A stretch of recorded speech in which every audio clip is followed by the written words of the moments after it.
Resto.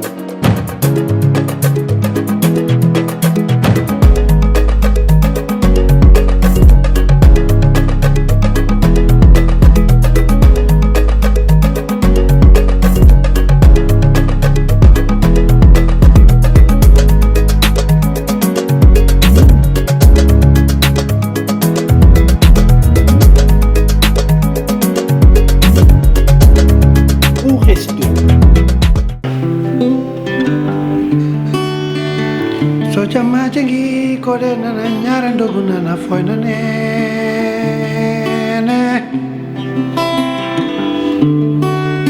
so takon poli kore lede bingat man waye wende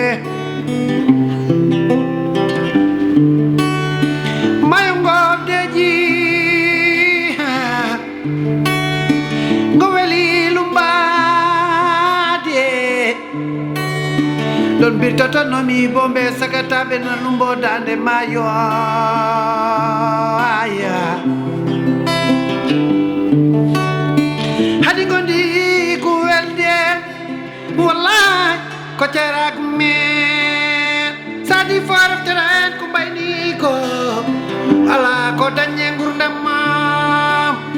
al modani akille gondi ku yayo aha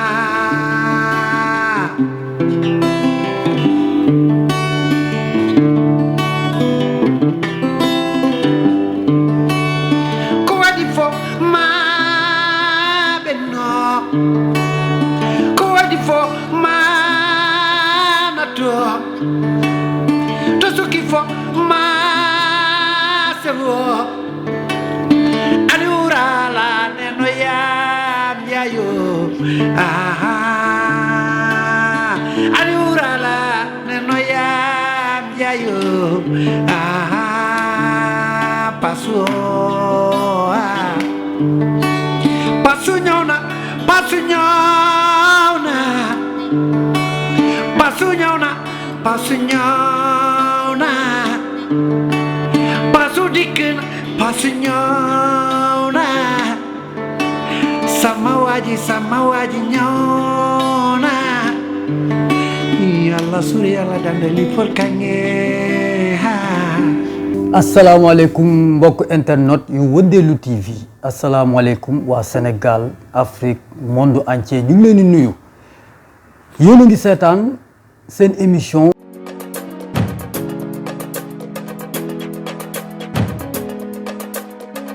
Resto. tey nag dama am ndaanaan boo xam ne kenn dootu ko présenté ci Sénégal ci Afrique ak ci monde entier Ousmane maa ngi lay siyaar di la nuyu. waaw Pascal sama xarit Pascal suñu ne Pascal ma ne Pasu borom Wëndeelu TV dama doon wëndeelu nag yàgg wëndeelu nit ñi nam ma ci wëndeelu laa nekkoon ba Wëndeelu TV war ma wanaat waa Sénégal donc Paco damay kontaan am mbégte di nuyu waa Sénégal yëpp ñi ñu seetaan adduna bi yëpp ñi nga xamante ne ñi ngi seetaan Ousmane Gange di bëggee Ousmane Gange parce que bu loolu weesoo damay wax nit ñi nag man nag nawet laa waaw nawet dafa am période bi may ñëw rek ak période bu may dem donc période bi may gëj a gis Ousmane Gange nawet bi dem na sori na ñi ngi woon ci hiver léegi nawet dellu suwaat na Ousmane Gange mi ngi Sénégal xaw ma nag est-ce que nit ñi dinañ dégg fu may waxee donc maa ngi nuyu ñëpp di gërëm ñëpp di sant ñëpp tey nag damaa ñëw jàkkaarloog koo xamante ne damaa nam ma jàkkaarloog moom ndax tey maag moom suñu waxtaan defe naa rek du mus a yomb ndax parce que boo toogee ak moom day fekk nga pare te man defe naa damaa entraîné Mauritanie pare soog a ñëw fii Sénégal jàkkaarloog yow. macha allah Ousmane damaa bëgg ñu waxtaan Ousmane yow way lañ la xamee Sénégal waaye ñàkkul ni am na foo cosaanoo ndax danañ la dégg nga làkk alpulaar waaye danañ la dégg nga làkk naar ñu bëggoon a xam Ousmane Gange fan la cosaanoo ak aadaam. waaw Ousmane Gange boo ko bëggee gis rek wala nga bëgg ko xam da nga koy xam ci pulaar da nga koy xam ci pulaagu andude pucce be baali fo yo neɗɗo andu hoore min maɗa andi hooram mooy xam fas xar bey xar nag da nga koy xam sa bopp ma dellu xam ko sama bopp xam ne man pël laa ci askanu pël laa bokk donc su fekkee bokk naa ci askanu pël dellu nekkat ambassadeur di woy yore drapeau wu pël yi di ko yóbbu fu ne nag di ko présenter fu ne ndax damay naan boo nekkee Mauritanien rek nekk nga pël boo nekkee pël rek mën nga nekk Mauritanien ndax Mauritanie saraxule bi mi ngi fay fanaan wolof bee ngi fay fanaan naar bee ngi fay fanaan halpulaar bee ngi fay fanaan ñoom ñëpp ñi ngi fay fanaan xartaani bee ngi fay fanaan donc ñoo ñëpp tey bu ñu dajee Mauritanie kon donc Ousmane Gange Mauritanie ak Sénégal yëpp bokk yem ci moom te li may wax nag bu kenn laal Mauritanie ndax ku laal Mauritanie ma mere la ndax bu kenn laal Sénégal ndax ku laal Sénégal ma mere la ndax aw ma dara ci sama àdduna lu dul ñaari dëkk yooyu te lu ma amit ñaari dëkk yooyu ñoo ma ko may. macha allah noonu ngeen ko déggee kon Ousmane loolu am na solo Afrique Sénégal Mauritanie ñun ñëpp benn lañ yaa ngi koy wane di ko doxee Ousmane ci way lañ la xamee lan moo la dugal ci way da nga ko donn wala dafa xëy rek nekk ci yow wala da nga ko jàng. waaw parce que man defe naa ñi ma jàngandool ñëpp bu ñu ma gisee ma toog ci écran bi di wax dinañ wax wallaay dëgg la ndax bi ñuy doon gone la fekkuma ko suma kër baay fekkuma ko suma kër ndey dama yàgg di wax ni mi tawaani jumaw galle baabam mi tawaani jumaw galle neenam ko mi laama toɗo jumaa jee jamaaji wura neenam mooy fekk ma woy suma kër baay fekk ma woy suma kër yaay waaye bëgg a dundal suma askan bëgg a dundal suma xeet bëgg a dundal sama continent moo ma def artiste pour ma mën a nekk un porteur de voix boo xamante ne dinaa mën a njëriñ sama askan njëriñ lu bokk ak man njëriñ lu bokkul ak man donc loolu moo ma def woykat mais fekkuma ko suma kër yaay waaye bi may nekk xale à l'école dafa nekkoon ci man deret la boo xamante ne dama ko yàgg sentir mais ma xamoon ni man mi tôt ou tard dinaa woy ndax dama doon nodd comme jàkk yi dama doon woy comme indu yi école bu ñu doon def chant maa doon jël ca kanam donc loolu yëpp mu nekkoon loo xamante ne misaal yoo xamante ni yàlla defoon na ko ci man su ma ko nekkee tamit du bett suñu waa kër parce que am na lu ñu leen waxoon du ma bett man mi nga xamante ne maa ko nekk tey. kon ci biir wax ji ñu ngi dégg ni jàng nga école ban niveau d'étude nga yam. waaw man nag dama di élève boo xamante ne nii ci classe su ndaanaan yi laa bàyyee classe su gor yi man damay wax samay doom boole ma doon ndaanaan ndax ko dem ba nga xamante ne nii sa dernier rang yaa ngi jël 68e bañ a buuxante bañ a puusante ñëpp toog di xëccoo ñii di puusante ñii di naan bac bi la BFEM bi la ku nekk bëgg a taxaw ci kanam ma ni leen noonu ndaanaan ca gannaaw ngay des bàyyi ba gars yi jël ba pare nga ne li des jox leen ma ko man ci loolu laa tolloon ci école aw ma niveau nag. awma niveau mais damay làkk tubaab mu jaaxal ma trop ñu bëri dañ may naan booy làkk tubaab dañu foog ni yow da nga am doctorat mais je crois que booy làkk français le fait de le parler da nga koy am même boo ko jàngul da nga koy dégg même boo ko jàngul mun nga ko bind parce que sama papa jàngul mësul toog ci banc mais mooy bindal boppam moo doon jàngal boppam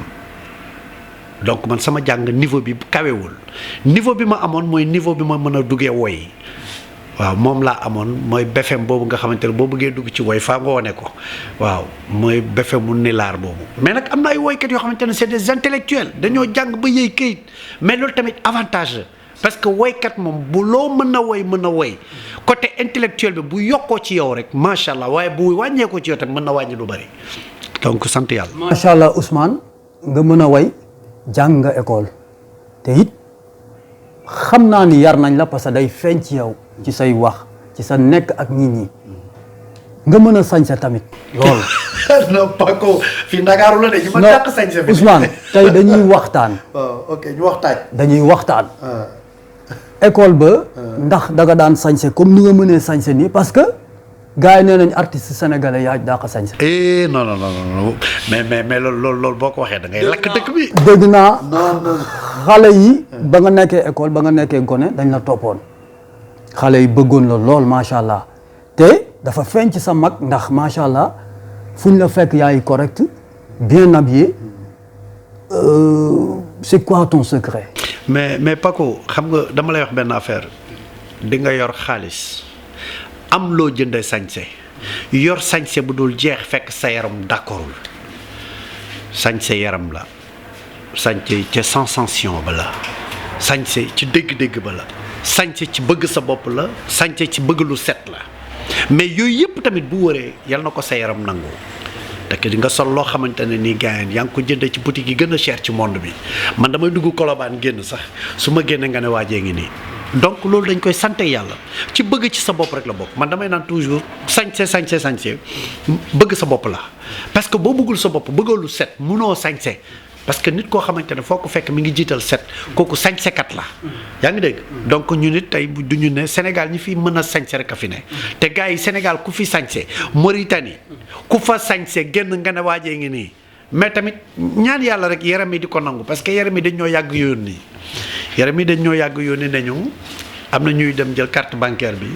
jënd ci lu bari waaye yàqum xaalis la parce que yaram nanguwul waaye bu yaram nanguwul da lay yónni boo demee jënd lu rafet boo ko sañsee ñëpp na gonga donc ca yaram ba la. Ousmane ba tey dañuy wax ci démb jógee guñ ci démb. démb boo ko déggee mooy xale nga woon. nekkoon nga xale. nekkoon nga plus jeune que tey. nan nga doon dundee sa jeunesse nan nga ko doon dundee fi nga dëkkoon ci koñ bi ak ñi nga nekkaloon say moroom say xarit nan nga doon dundee sa jeunesse. sama jeunesse dama ko doon dundee toujours donner un bon exemple toujours être correct de ne pas fréquenter n'importe qui et de ne pas dire de n'importe quoi et jéem a ànd ak ñu baax. sama jeunesse defe naa Cité des Eaux Richard Toll Mauritanie ñëpp xam nañu bi ma nekkee xale dama di nit koo xamante ne j'étais trop réservé. et foo ma fekkoon nag dama bëggoon lu baax su ma toogoon ci biir ay nit respect dama ko doon àndaale di ko jox ku ci nekk ñi ma fa fekk ku ci nekk dama la jox sa wàll jox la ko di ko doxee ba joxee ko samay doom ne leen nag da leen demee nii parce que man bi may doon gune yabu ma woon mag te mag daf ma joxoon cër donc man Paco bu ñu toogee fii tey Pasu nga ne ma Ousmane Gange bi nga nekkee ndaw ndeysaan li nga doon wax la rek bi may nekk ndaw yàlla mayoon na ma succès boo xamante ne dama mënoon football nag nekkoon un très grand joueur a bari woon ay fans moo tax musique suñu ay fans ci musique du ma jaaxal parce que man balaa may def musique footballeur laa woon te ku ma xamoon ci football xamoon ne football laa gënoon bari ay fans donc tey yàlla ñëwaat defaat ma ci biir milieu boobu muy milieu fans donc dañu sant yàlla bi ñu nekkee ndaw bëggoon nañu sañse bëggoon nañu lu baax bëggoon nañu nekk tamit ay exemplaire nit yoo xam te duñu leen dégg ci lu bon duñu dox ci lu bon te duñu wax lu bon parce que suba comme tey su fekkoon maa ngi nekk artiste bu ñëpp xam ñu maamoon benn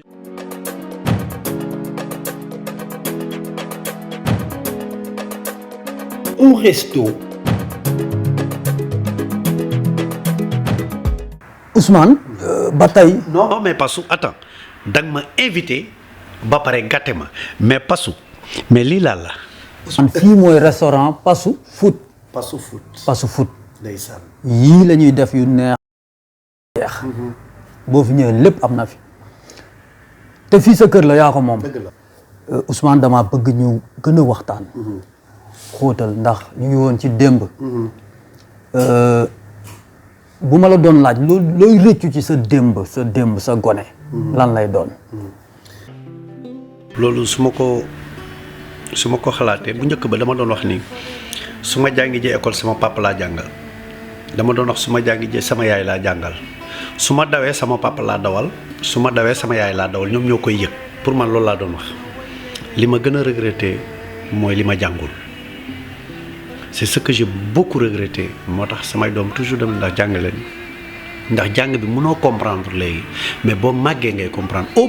obligatoire am loo def te li nga def jàng da koy jiital donc boo fekkee ni yow jànguloo dañ lay jàngal te buñ la jàngalee xamal la donc boo jàngee xamal sa bopp kon sa code secret yaa koy yor c'est ce que j'ai beaucoup regretté mooy ñàkk jàng di conseiller nag xale yi tey képp koo xamante ni ñu ngi la dugal école di la fayal wala am nga opportunité jàng continuer sa jàng benn période da ngay taxaw benn période bi liggéey la benn période bi defal sa bopp la benn période bi mënal sa bopp la donc loolu dama koy conseiller bépp doomu aadama boo xamante ne tey yaa ngi toog ci école wala nga nekk à l'université dama lay conseiller loolu na nga xam ni jàng bi du pour keneen du pour ndey du pour baay pour yow la personnel parce que am na ñoo xamante ne ñi ngi fi tey seen papa yi dugaluñu leen école dugaluñu leen alxuraan yooyu yëpp tey ñi ngi fi tey gis nañ leen mais ñi nga xamante ne seen papa yi am nañu effort dugal leen ba ñu mën a toog ci bangu école jàppaleen seen jàng ndax Ousmane Gange bu leen ko waxee am na lu ci ne. invité bi nag di leen fàttali mooy Ousmane Gange artiste compositeur Ousmane damay ñëw ci actualité. réew mi jaxasoo na ci wàllum politique. wàllum jeunesse bi dugg na fii jàppal bàyyi. noo jàngatee politique bi entre opposants yi ak parti pouvoir bi seen doxalin en général. waaw parce que man boo xoolee pratiquement je suis pas politicien je suis apolitique mais mën naa développer ci politique. Politique pour man dafa di loo xamante ne nii ñaar ñu bokk dañuy séddoo parce que yem leen dafa am ku jóge ci place am pouvoir bu amuloon opposant du mën a am opposant bu amuloon pouvoir du mën a am. mais des fois man damay naan Sénégal dañoo toll foo xamante ne ñoo ngi bëgg a yàq réew mi naka la ñu bëgg a yàqee réew mi yàlla may na ma je touche du bois damay sant sama aar bi tey yóbbu na ma Amérique joué naa fa yóbbu na ma Canada joué naa fa yóbbu na ma Italie joué naa fa yóbbu na ma Espagne joué naa fa yóbbu na ma France joué naa fa yóbbu na ma Hollande joué naa fa yóbbu na ma Belgique joué naa fa presque j'ai fait le tour ma dem dans les quelques pays africains j'ai compris que le Sénégal dafa am yoon bu mu jëloon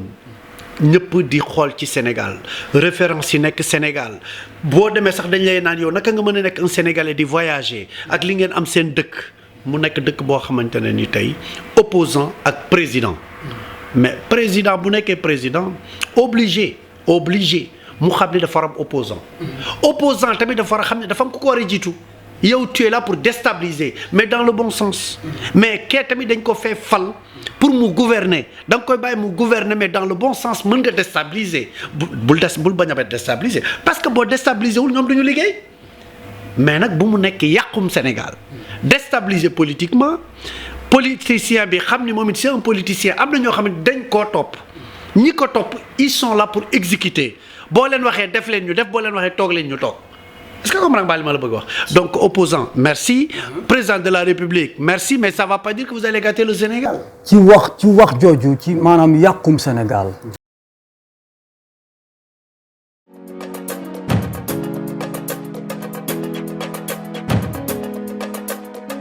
Au resto.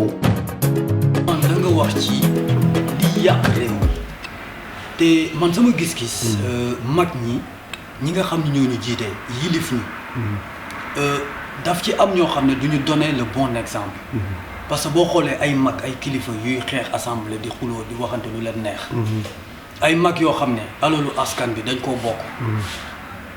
ñu ne ci faax nekk à l'aise muy feeñ ci ñoom parce que ku gis nañ ne nana ngi. yow baadoola bi nga nekk ci underground bi boo xëyee doon jeune amoo liggéey amoo café. mais loolu nan nga ko jàngatee. waaw parce que xam nga man bu fekkee nar naa delluwaat ci côté li nga wax noonu assemblée je maîtrise pas bien mais dama bëgg toujours gis nga njiitu réew wala ku bëgg a defar réewam wala koo xamante ne dafa pare pour innover pour réewam da ngay doon patriote ba pare. parce que boo xoolee tey Sénégal pour dire la vérité nañ ko wax te de Sénégal tey ñëpp buzz la ñuy wut damaa toj assemblée tey xanaa gisoo li ma fa def ci internet bi. wala xanaa non mais pourquoi pas nga proposer ay projet pour le Sénégal gars yi gis ko ci internet bi xanaa yow munoo taxaw ne gis nga assemblée bi nu ñuy doxalee du noonu nga ñëw jéem a andi beneen atmosphère boo xamante ne dañu respecter assemblée. parce que respecter assemblée mooy respecter réew mi parce que li ngeen di wax assemblée moom lay réew mi moom lay réew di exécuter parce que tey boo xoolee Sénégal 90% ku doxul ci buzz wala def loo xamante ne da lay may buzz nekkoo dara. moo tax gis nga il faut di ñu comprendre benn affaire gis nga réew du ma ne nag nañ ma baal nag ci kàddu bi trop réew man de li ma gis Mauritanie laay wax foofu président bu ne dugg leen ñëpp dugg bu ne génn leen ñëpp génn waaye nag bu élection jotee boo ñu neexul dañ la fi teg la fee parce que carte la ñu wax pourquoi yàq dëkk bi pourquoi lakk dëkk bi xanaa élection du jot wala xanaa élection amatul. li ngeen nar a lakk wala li ngeen nar a toj muñ leen ko bu élection yi jotee ngeen def seen carte moo gën a wóor. kon yow su ma la déggee maanaam manifestation yi am ñi di taal di toj maanaam yow dafa mel ni àndoo ci. non ànduma ci xam lu tax ànduma ci sa yëf nga yàq man pour man sa yëf nga yàq ki tax nga yàq sa yëf yëgul ni yaa ngi yàq loolu parce que moom defar rek la ci am parce que boo yàqee sa bopp nga ko yàqal donc pourquoi pas man ak yow ñu mobiliser wu kaa leen ñu xaar ba élection yi jot. ni ñu def ba mobiliser wu génn ci dëkk bi di manifester wu nañu mobiliser nañu waxtaan suñu biir élection ñu ñëw votel ku ñu neex dindi ki ñu fi tegoon. mais ñi jiite ñi nga xam ne ñoo jiite réew mi. est-ce que doxewuñ noo xam ne muy pousser population bi ñuy manifester wu di yàq. man je crois que Afrique moo bindoo noonu. yaay voté keneen mooy jiite. ki jiite tamit bu demee ba xam ni falu na mooy def lu ko neex après yow loo ci am mooy manifester wala def yenn mais na Afrique évoluer na Afrique changer ci lan ci comportement parce que boo gisee ma la wax loolu parce que Sénégal moo toll foofu Sénégal moo toll tey ci Afrique foo dem day neex béy nag mu naqadi béy naka ko ëpp soow tey foo dem ci Afrique nga ni sénégalais nga dañ lay xoolaat munoo ci dara exemple yi nekk ci seen réew exemple ci sa comportement exemple ci doomi sénégalais bi kon mais bu leen ko yàq. ki nga xamante ne kenn la bu ñu yàqee mënuñu ko yàqal parce que ñun ñëpp ñoo yàqule mais kenn kooku ñuy yaakaar ni moom Sénégal moomul Sénégal kenn kooku nga xamante ne dañu yaakaar ne bu ñu tojee réew mi moom moo koy yëg moom yëgu ko pourquoi pas ñu mobiliser wu waxtaan suñu biir def ay mouvement di def dans le bon sens ba élection yi jot ñu ne leen nag ñëw nañu dal seen kaw su boobaa ko la mën a téye est-ce que yàq nga loo moom est-ce que toj nga loo moom. boo gisee booy di manifester wu nii dañoo am lu leen métti rek je comprends très bien la situation am naqar am loo xamante ne war nga ko mën a wax nga mu génn ci yow mënoo ko nga koy defee nii c'est bien beau pour ñoom mais tamit dañu yàq li ñu moom. yàq suñ lu ñu moom bi laa d'accordul mais fii Afrique moo bindoo noonu. Ousmane c'est quoi la solution Sénégal. parce que boo xoolee pouvoir bi. son excellence monsieur le président Macky Sall moo nekk ci bopp bi. tey maanaam boo doon joxe solution lan ngay diggal Macky Sall parce que moom moo yor doole réew mi yëpp moo ko yor lépp moo ko yor donc kon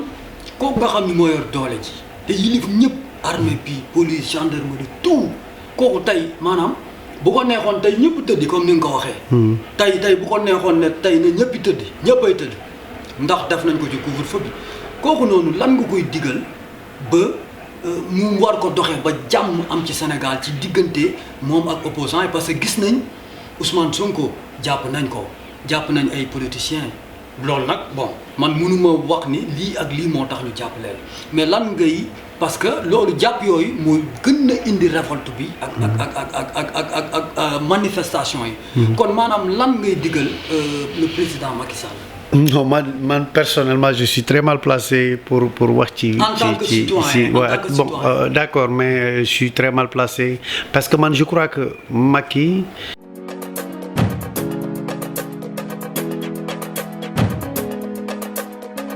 Au resto. ci réew mi nga bokk man ci réew mi laa bokk. ñi ñuy jiite ëppale wuñu ñi opposé tamit ëppale wuñu ci réew mi est-ce que ñu war nañ leen seetaan maanaam ñu yàq réew mi ba noppi fi may tëjee ci actualité boobu mooy maanaam bonne solution ak maanaam tey jii boo doon diggal Macky Sall nga xam ni ñun ñëpp dañu am wàll ci moom muy président de la République ñun ñëpp mu jiite ñu tey boo ko doon diggal maanaam lan nga koy wax opposants yi tamit tey lan nga leen di wax ñoom ñu xool nan la ñuy def ba réew mi am jàmm. waaw xam nga le problème c'est il faut nit ñi comprendre benn affaire ñi opposé wu ak ñi nekk ci pouvoir ñoo bokk ay mbokk ñoo bokk ay xarit ñoo bokk ay àndandoo donc moo tax ma ne am na yenn affaires yoo xam ne damay sensible pour di ko wax parce que nit ku nekk dañoo naan ñi ngay bëgg dañoo bari waaye kenn mooy fanaan sa xol nit ku nekk ku mu fanaan ci xolam mënoo ko xañ yaa ngi dégg bu doon sago da koy déggee jàmm ko wax ci moom lu koy neex yaa ngi dégg mais tey tollatuñu foofu dañoo toll ci réew mi mooy il faut ñu comprendre benn affaire opposant dafa am importance ci dëkk parce que moom mooy tax ñi nekk ci nguur gi liggéey ñoom ñooy tax ñi nekk ci nguur gi bañ a def yenn jëfin yi moo tax ma ni la tey Sénégal il faut ñu comprendre ñi nekk ci nguur gi ñi nekk ci opposants yeeg ñoom ñëpp ñoom ñoo bokk benn mbokk ñoo bokk xarit ñoo bokk ànd na ñoo bokk lépp donc li doon jot na Macky Sall man mënatuma ko conseiller ci dara parce que Macky bàyyi na keneen mooy ñëw man pour man def na devoir am mais kay keneen kii ñëw lan lay andi man loolu xaw ma ko mais dama la bëgg wax ni Sénégal bu leen ko kenn yàqal côté politique na nekk politique côté defar dëkk bi na nekk dëkk bi nag bu ko kenn yàq te dëkk bu extraordinaire moo fi nekk te xale yi tamit bu fekkee ne lii mi ngi continuer xale yi tamit bu ñu màggee ba toll fi ñuy toll tamit bu ñu ñëwee dañu doxal ni seen mag yi doon doxalee xam nga la routine lay nekk génération bu ñëw bu ne damay ne dama koy ñam yaa ngi dégg donc loolu baaxul ci réew. baaxul ci réew ba tey dañuy dem ci actualité mais cette fois-ci actualité musicale.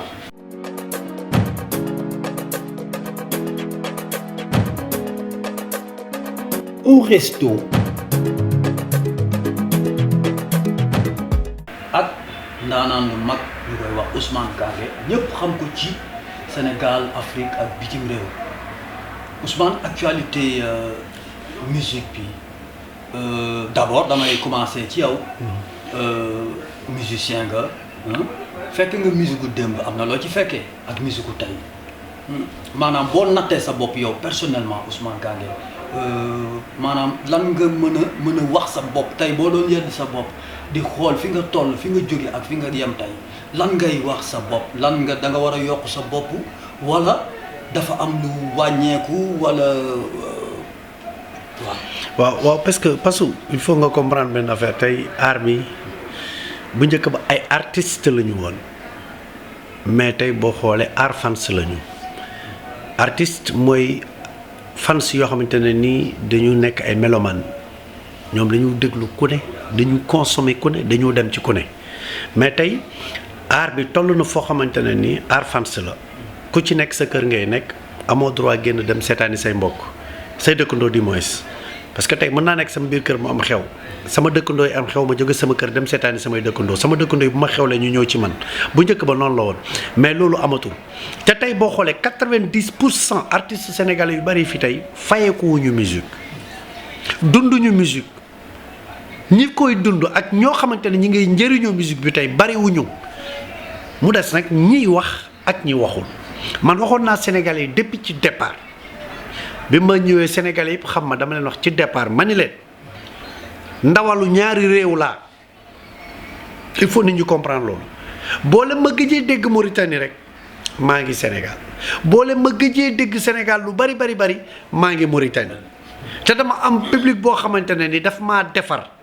may ma succès defar ma ba ma baax muy Mauritanie ma ñëw Sénégal yi consommé ko macha allah je touche du bois donc moo tax ma ne je suis très mal placé des fois pour yenn affaires yi ci diggante Sénégal ak Mauritanie dama ndaw lu ñaari réew laa bu ñu ma gëjee gis Sénégal rek nañ xam ne maa ngi Mauritanie bu ñu ma gëjee gis Mauritanie maa ngi Sénégal wala maa ngi bitim réew donc man damay ñaan tey artistes yi nga xamante ne dañu fay nekk jël seen avenir jël seen carrière daf ko aar lan mooy solution bi pour jógalaat leen lan mooy solution bi pour ñu gisaat seen bopp ci art bi lan mooy solution bi pour artistes yi tamit am benn public boo xamante ne c'est des mélomanes ñoom dañu consommer ku ne ku tëgg ñu dem seetaani la amuñu benn gêne parce que diw fële la bokk wala diw fële la bokk tey Sénégal fa la musique bi toll diw ci diw la bokk gërëm gis naa ko soirée diw la fay def mais tu te rends compte kon ça veut dire que musique bi divisé nañ leen ba nga xamante ne ni tey musique bi yàqu na pour wax dëgg rek moo neex yàlla disque d'or nag du ma ne du gaaw a dugg Sénégal waaye dina fi géej. Ousmane ba tey ci division boobu nag yow da nga may poussé ma wax la ci parce que actualité la actuellement nii ci musique bi tey booy xool sax depuis des années division boobu dañ koy sentir ci musique sénégalaise. te loolu mën naa ne bon amoon na rivalisante ci bu njëkk ba mais division bi am léegi ak kilo bi ŋaayoo bi. ak maanaam kii far fii mu mel ni nawetaan. loolu dañ ko sentir ci musique bi. actuellement. mais parce que da nga ñëwaat ci li ma la wax léegi ndeysaan moo dee bu ndeysaan deewee mélodie dootul am sens harmonie dootul am sens parce que bu njëkk ba dama doon gis bu album waroon génn nit ñi dañ ko doon njëkkante ji Sandaga pour xool diw moo génn tey jënd leen diw moo génn suba jënd leen diw moo génn gannaaw suba jënd leen te loolu yëpp lu tax amul déglootuñu parce que xale yi tey boo xoolee da ngay ñëw génn benn single rek après ñu ne la diwoo fi ne mais est-ce que am na foo jaar est-ce que am nga jaar est-ce que rampe nga est-ce que mbapat nga est-ce que yow musicalement yow wóolu nga sa bopp mooy lan tey am na ñoo xamante ne boo leen génnee ci seen jàpp rek mënoo leen dugal ci beneen jàpp ci beneen musique parce que boo leen wax dañoo non je suis très à l'aise pour mbalax bi mënuma dugg ci benn rythme bi nga dugal leen ci benn rythme non je suis trop à l'aise ci acoustique bi mënuma dem ci mbalax bi loolu yëpp da lay wóor ko ni yow rampe woo parce que tey am na benn woykat boo xamante ne boo ko tegaloon fii Balkler James Havers ñëw di jouer sax day ñëw woy ci à l'aise parce que am na loo xamante ne rampe na jouer na ko jàng na ko xam na ko mais tey toll nañu foo xamante ne buzz mooy musique Sénégal boo amee buzz ñi ngi ak yow boo amul buzz kenn xamu la buñ la gëjee dégg tuuti sax na diw fay na fay boobu nag artiste la ma leen di wax artiste du fay ñi koy consommer ñooy fay ñi koy consommer ñoo koy gëj a consommer dootuñu ko dégg après yéenay fay parce que yéen a ngi ci leneen moom it mi ngi ci leneen am na artistes yoo xam te ne ñu ngi fii Sénégal barke Rasulaay kenn déggu leen ci rajo bi kenn déggu leen ci télé yi mais boo demee da ngay fekk ñu ngi tabax seen ay kër di dawal oto yu rafet fan lañ koy jëlee et pourtant fi ñu koy jëlee télé yi topp ñu leen rajo yi topp ñu leen xamuñu ñooñu ci lu ñu nekk te ñooñu ñi ngi dund aar bi c'est grave. ba tey man comprendre naa fi ngay waxee parce que man yàgg naa ci aar yàgg naa ci showbiz mais da ngay gis rivalisante bi ba tey am na ay années yoo xam ne ñu ngi tudd Pape Diouf teg ci Wally di leen rivalisante te li ma jaaxal maanaam ñaar ñi nga xam ñooy leaders yi doo dégg Pape Diouf wax ci Wally wala nga dégg Wally wax ci Pape Diouf mais entourage kenn ku ne sa entourage mooy wax ba léegi sax ñoom dañuy génn sax par exemple ñi ne ci Wally di waxal Wally ñi ne ci Pape Diouf génn di waxal Pape Diouf ba tey ñuy wax ci Wally Sidi Diop encore mais loolu amul woon Ousmane. waaw mais mooy li ma la wax da ngay ñëwaat fi ma nekkoon loolu mi ngi soog a am bu njëkk ba Omar Pène ak Youssou Ndour gis nga daaw ñëwoon laale Thione Seck ak Youssou Ndour daaw ñëwoon laale mais c'était dans le bon sens du tax nag ay fans Thione Seck dañ doon seetaani Youssou Ndour ay fans Youssou Ndour dañ doon seetaani Thione Seck ay fans Thione Seck dañ doon dem seetaani Omar Pène keneen ak keneen kooku génération boobu la woon génération mélomane la woon mais tey dañoo toll foo xamante ne ni ci benn génération boo xamante ne ni génération TikTok génération Facebook génération Snap xam nga ñooñu tey génération boobu dañoo consommer koo xamante ne dafa nekk ci toile bi xam nga quelque temps déggutuñ ko rek dañu naan non andi leen kenn am na keneen ku yéeg mais kooku yéeg est-ce que rampé na ba yegg fi mu yegg am na benn affaire bu nice mais nag il faut mélomane yi comprendre dugg studio woy ñëpp ne woy sama ndey bu ko seetaan live de boo ko seetaanee live rek génn ci moom nag pare ci moom fa ngay xam ni kii rampewul kii liggéeyul studio da ngay dem mel ni nga dem marché dugg lu rafet ñëw ku mën a togg toog sa wet mais boo yàggee toj fi du dëgg mais est-ce que yaa ko togg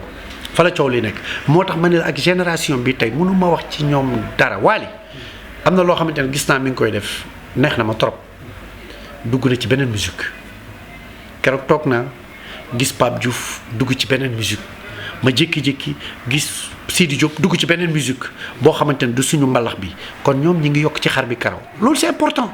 c'est très important parce que loolu moo lay jaay international. waaw Ousmane. doguma la loolu baax na. parce que loolu ouverture musicale la c'est très bien mais tamit coow li ma nga xam ni moom laa lay wax. xam nga coow loolu lan la ba nga dégg dama lay jox benn exemple. nga mën a rebondir ci loolu. parce que parfois nga dégg ñu ne kii ci Pape Diouf la ne woon. léegi ñëw na ci Wally. mercato. Wally uuf ko. yaa ngi dégg. ñu jékki-jékki par exemple récemment danseur u Sidi Diop bi danseuse bi du moins muy Ndeye Ndiaye Banaya. dafa jóge ci Sidi Diop ñëw ci Wally Seck. ñëw déclaré ne mu ngi ci Wally. Wally may ko oto mais foofu moom yaakaaroo woon ni si ban boog sama gis-gis yaakaaroo woon ni Wally tey loolu bu amee warul woon ne soxna si dellul ci sa mag dellul ci sama rak nga dem liggéey ndax ñun ñëpp benn lañ voilà gisoo ko noonu man xamul tax gisewu ma ko noonu bisu lekk abal ma say bëñ du yomb ndax ku nekk sa bopp ngay tal showbiz bi toll na tey foo xamante ne ñoom seen ay niveau fa la ñu toll kee bu jógee ci diw ñëw ci diw fat ko bu fa nekkee ba dee ak yow jikkoom la woon bu demee bàyyi la jikkoom la woon waaye fat ko rek bu delloo fu mu nekkoon tamit ñooñu nañ ko fataat rek parce que moom mooy ki dem di ñëw wala bu fekkee tamit jóge na fa ñëw fi tey ñun dañoo am problème bu sérieux te ñun suñu problème léegi lañ ko commencé rek la mooy diggante Mbappé ak Real on a tout fait pour booy bi toog mais booy bi nee na day dem mercato mooy musique sénégalaise léegi mercato la mercato bi nekkatul woykat yi nekkatul les musiciens xanaa mooy instrumentiste sénégalais yi ñoom ñooy musique sénégalaise ñoom ñoo gën a sonn ñëpp te artiste boo fi gis muy ngandelu commencé ko ci man mii di sañse lu baax yéeg ci oto yu baax yi yëpp yàlla ak bakkenu musiciens yi topp sa gannaaw la te amuñu sax lu ñu lekk est-ce que ñun la musique mauritanienne musique sénégalaise mercato la pasu day jóge fii dem fële ñu ne pasu moo nekkoon ci diw jóge na fi ñëw na bon léegi nag lu tax City la ñuy jaay parce que City tamit loolu mooy seen liggéey ci la ñuy amee ci mercato boobu diw mi ngi doon ànd ak diw léegi gisatuñ ko ci jaww mais yow yëg nga li xew gis nga li ma gis ci site bi mais site yee ngi mangé mercato la mercato nag ci lay ñëpp di fayeeku Wally Seck bu nit jógee ci Pape Diouf ñëw ci yow fat ko Pape Diouf bu nit jógee ci Wally Seck ñëw ci yow fat ko Sidi Diop keneen ak keneen ku ñëw ci yéen fat leen ko bu leen ko soofantal parce que lu tax musique bi tey nekkatul musique mercato la Wally Seck am na koo xamante ne day toog fee di ko saaga di yàq dara wala di yàq daru Pape Diouf kooku tamit bu demee ba dellu ne day ñëwaat ci Wally Seck te yaa doon saaga Wally Seck boo ñëwee ci Wally Seck lan laa lay wax duma la toroxal borom tur laa am na fu ma yegg dama lay fat ni sama njaboot gi fi ne bu xatee rek demal waaye bu tànk mi ngi yaatu ci yow toogal ñu ne yaa fi demoon yaa ñëwaat c'est simple. gisoo nii par exemple comme fecckat boobu. membre clé la. ci orchestre. mais lan moo ko tax a jóg foofu. waaw léegi maanaam par exemple. non lan moo ko tax a jóge ci ci fa laa jëm bon xaw ma lu tax mu jóge fa. mais ci sama xalaat bu gàtt. yaakaaroo ne tey jii Ousmane nga nekk sama xarit man na sa xarit. wala ñu sekk jàmm. tey Modou jóge ci man ñëw ci yow. yaakaaroo ni war nga ko ne ko lan moo la jëlee fee mu expliqué la. bu waxee nga ne ko pasu sama rakk la. nañ dem ma jubale leen yaakaaroon ni tamit doxin boobu war naa mën a nekk. waaw mais non mais attends parce que Modou bi muy jóge ci yow di ñëw ci man est-ce que man ak yow suñu diggante rafet na. kon diggante yi moo. non dama leen ne est-ce que man ak yow sama diggante ak yow rafet na ba Modou di jóge ci yow di ñëw ci man ma koy naan non parce que suma gaañ la dellul ci pasu kay max la nag artistes yi taxaw ci kaw scène nga ñëw artistes yi ñëw yéeg nit ñi loolu la ñu comprendre lul defe naa ni public bu Sénégal dañu. mais Pasu il faut nga comprendre benn affaire def naa public bu Sénégal bi tey musique bi studio la ñu dem arrangé ko mu génn nit ñi di ko fecc di ko déglu te xamuñu lu ci biir loolu artistes yi tey da ngay ñëw taxaw sa scène defar sa scène ba mu nice def xew bu rëy artistes yi ñëw di ak yow ngeen longoonte ci kaw scène bi longo boobu ngeen di longoo ci kaw scène bi du dëgg 90% yu bari fii artistes yi bu ñu longoo da ngay nii ay seex lañu fekk bëggante wu ñu seen biir dañu soob loolu man Ousmane Gange maa la ko wax artistes yu bari ñi ngi fi tey par exemple dama la jox benn exemple Wally Seck wala Pape Diouf wala Youssou Ndour wala kenn day ñëw jël xaalisam dem Grand Théâtre woote foofu adduna bi yëpp ñëw wuyu yow nga ñëw mu yéene la jël micro ne la am woyal nga woy fa am fa dara ñibbi sa kër mais démb xaw naa rey sa waay dootu ko defati mais booy noo gisee nga gis gars yi ne ko mais booy kii da ngay woy ak moom mais doo moromam et pourtant am na grandeur woole ci soirée am jox la micro nga am fa xaalis dem ñibbi jën bu lekkee pepp ceeb ci biir ndox dafa war a sant yàlla sant ki doon raxas ndab loolu la yàlla santaane. mais Ousmane entourage bi tamit. entourage il faut que y a pas de musicien entourage musicien et l'artiste il faut ngeen di comprendre il y a trois choses yoo xamante ne. voilà trois absolument yoo xamante ne nit ñi comprendre ko musicien yi. woykat bi ak ñi nga xamante ne ñooy wër artiste bi. musiciens yi ñu ngi dox seen wàll. ñooñu ay musiciens lañu. ñu ngi dox par force dañ leen di fay. ku ñëw ñu tëggal léegi am déglu ma ñooñu par force dañ leen di fay. parce que bu dul ñoom du dégg sangin gi ndaañ. ñee nag. il faut ñu ñëw ci artiste bi na ko mais dem ba maa dem benn resto dégg gars yi di wax ci yow may gën xam nga ma rek ma ñëw kooku looloo koy fay mais parce que moo fa toog di wax ci yow li mën a ko déet bu ma ko déggati bu fekkee artiste boo xamante ne maturul da lay naan bu pasu jaare fa bàyyi la te yàlla xam na ni yow loolu yëgoo ko sax mais kee li mu wax ni looloo koy fay pour mu gën a mën a am approche ci artiste bi il faut ngeen comprendre loolu. ba tey li ma lay wax li nga wax nii c'est vrai parce que am na ñoo xam ne ci loolu la ñuy dund am na te boo xoolee par exemple kaawu danseuse bi Omaro taxaw na ne moom moo recruter gel bi moo ko recruter donc te Omaro ci entourage yu kii la bokk Wally Seck kenn xamul ndax Wally moo ko yónni kenn xamul ndax moo ko defal boppam. man de lenn dinaa la ko wax maag Wally tooguñu waxtaanuñu woowu ma téléphone woowu ma ko téléphone mais lenn su ma dee ak sama bàmmeel mën naa koo wax mooy Wally du mësa ne Omaro demal nga àndil ma diw gis nga Wally tey li may wax gars yi la rek man sama woykat boo xamante ne nii damay julli di ko ñaanal gudd fan wér gu yaram mujj gu rafet mooy Youssou Ndour boo bëggee dégg-dégg Youssou moo ma defal lu ne moo ma yóbbu fu ne moo ma produire jël ay production ma jël xaalis bi lekk ko kenn toppee moo bor ne ma lekkal lew na la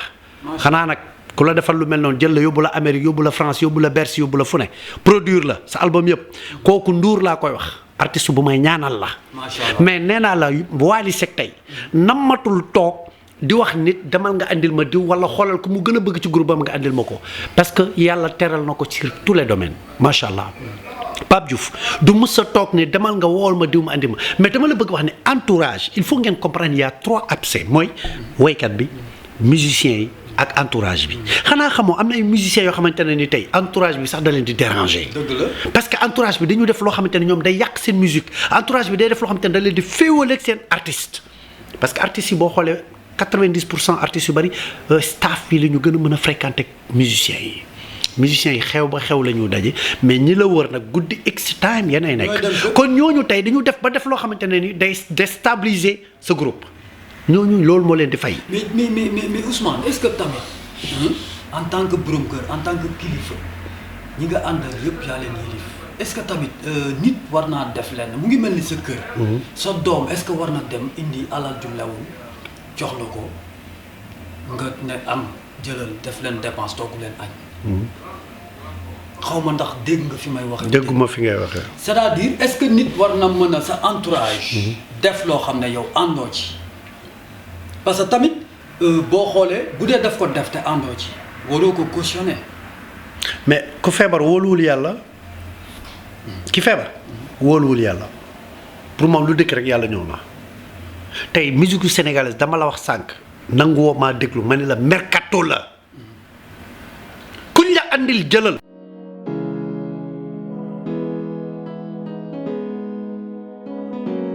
Au resto. Au resto.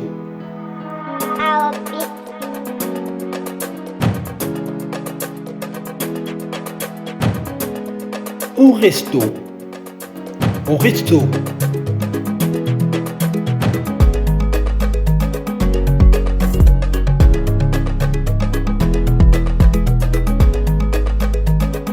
Au resto. Au resto.